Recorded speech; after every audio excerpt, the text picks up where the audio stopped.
Hello, my name is Katie and welcome to my video. I'm going to talk to you about all the books that I DNF'd this year. I haven't even really looked at them. I just have a shelf on Goodreads where I chuck all the books I've DNF'd, so I thought I would just scroll through and we'll talk about the books I didn't finish and why. I mean, if we talk about my least favorite reads of 2020, why shouldn't we talk about the books that I hated so much that I didn't even finish, right?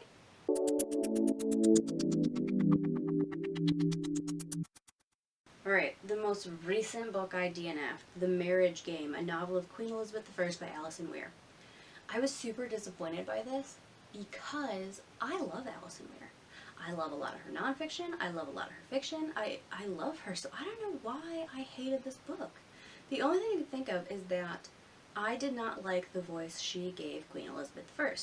And I suspect what is happening there is that I have read so much about Elizabeth and I have such deep admiration and love for her as a historical figure and as a woman in general that I think I've already given her a voice in my head. And because it wasn't even close to what Alison Weir gave her, I think that was the issue. The next most, we're going backwards in time because that's how it came up on Goodreads and I thought that'd be the easiest way to do it. Piranesi by Susanna Clarke. This was a newer release. I have not totally given up on this. I put it back on my shelf. I do intend to give it a second try. But I was not feeling it. I was bored. I was already cranky that month. And I just didn't feel like anything was happening. So I'm going to give it another shot. But right now, it's sitting on my DNF shelf. Next, Decoding Andean Mythology. This was on my nonfiction November TBR.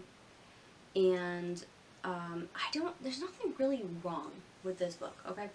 It's just more academic than I had expected it to be. I don't think this is a book for beginners on the subject. Add to that there's a lot of discussion about the various languages that were spoken within this culture, I guess, and how they affect the mythology. And as somebody who has never even heard of most of these languages, I was having a really hard time keeping track of things. So I think this is one of those where it just definitely wasn't for me. Next we have On Grand Strategy by John Lewis Gaddis. This is... You ever get those books where you're like, yeah, this should have been an article, not a full-length book? This was one of those for me. Within the first page or two of each chapter, I was pretty much like, okay, this is your point, I get it. And then the chapter would stretch on for like 14 or 15 more pages. I didn't care. Add to that it's a lot of like military strategy, which I also don't care about. So that was a case of I just don't give a shit about this topic. I thought it would be cool, and it probably could have been cool if it was significantly shorter. But it wasn't, so I just couldn't keep going. Next, this is a book I actually borrowed from my sister, Nocturna by Motayne? I don't know. She bought this book, and I think it was mostly a cover buy, I'm gonna be real. And she didn't finish it. And I was like, you know what, I'm gonna give it a shot. And then I didn't finish it. I didn't even read enough to give you a synopsis. I don't know what it's about. I just knew that I didn't get on with the writing. There were a lot of characters involved. And I just wasn't going to finish it. Next we have The Power by Naomi Alderman. Oh boy. This is a case of, it's not the book, it's me.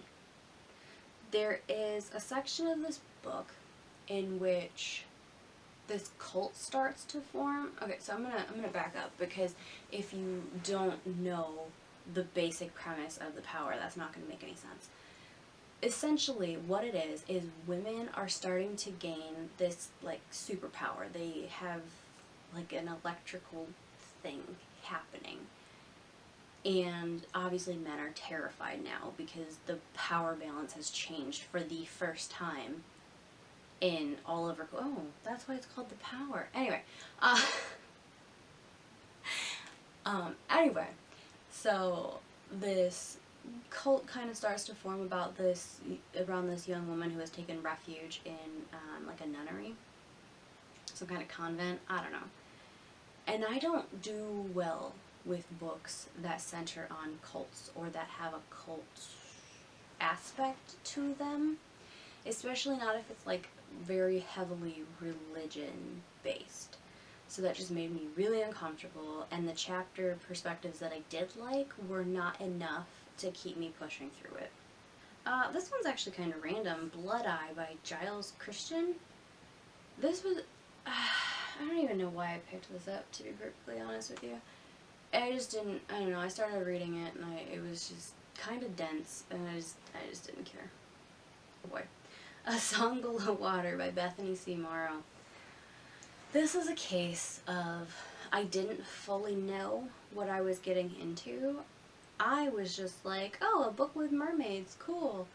Not really. It reads like a YA contemporary, which is not a genre I enjoy at all. At all. And then there were a couple things that were said in there that kind of made me uncomfortable and I thought were counterproductive to what the author was overall trying to accomplish, which was essentially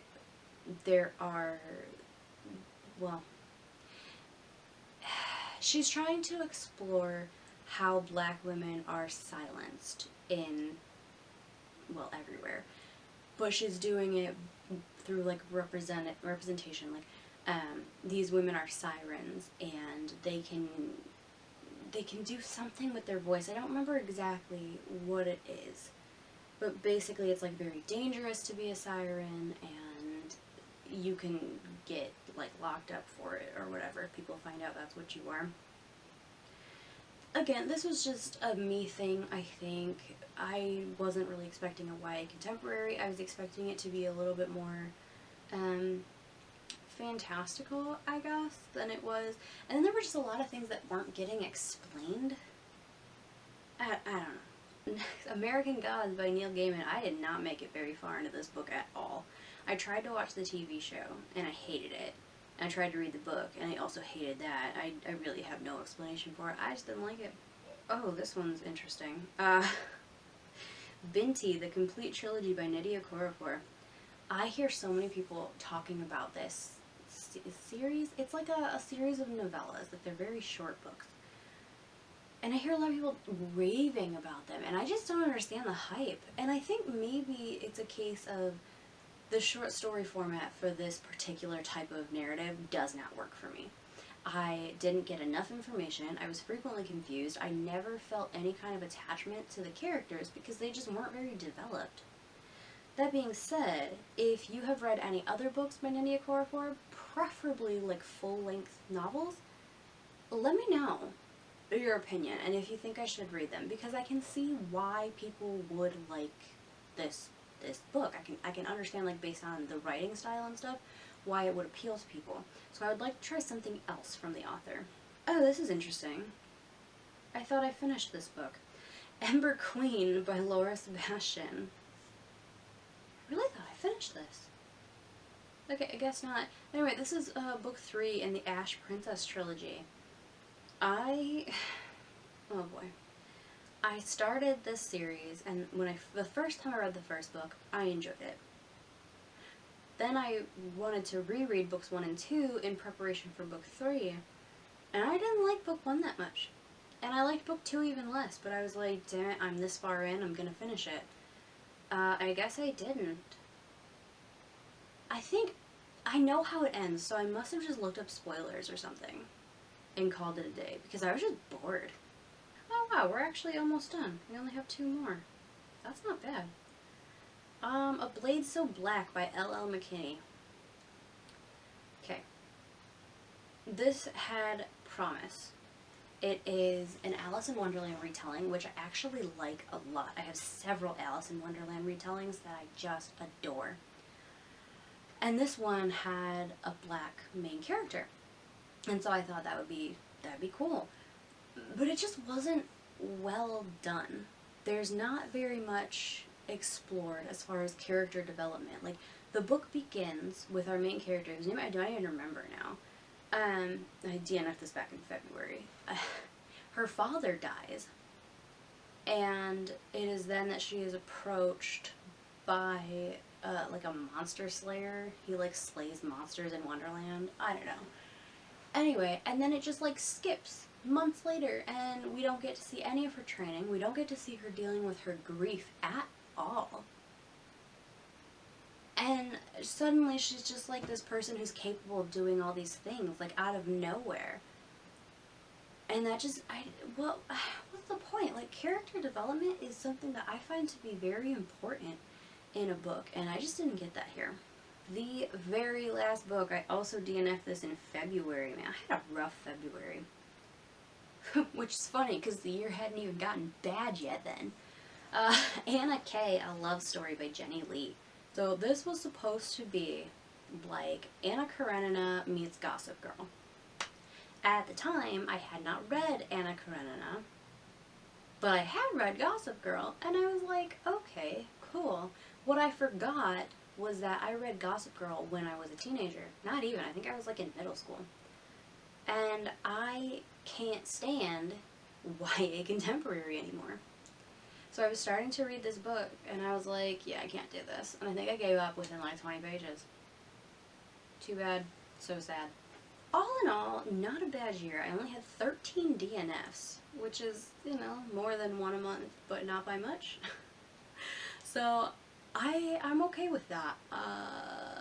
Let me know in the comments if any of these books you found to be worth reading. I gotta say, there are really none in this pile that I am willing to pick back up, and that's just because I tried. The only one that I'm gonna try again is Piranesi, and that is sitting on my shelf back there. It's something that I pretty much knew within, I don't know, a week of putting it down that I wanted to try it again, that it was probably just me and not the book. The rest of these, the more I hear about them, the less I want to read them. So that's kind of that. If you are new here and you like my content, subscribe. Stick around. I'd love to see you in my comments. Thank you for watching. I hope to see you soon. Bye.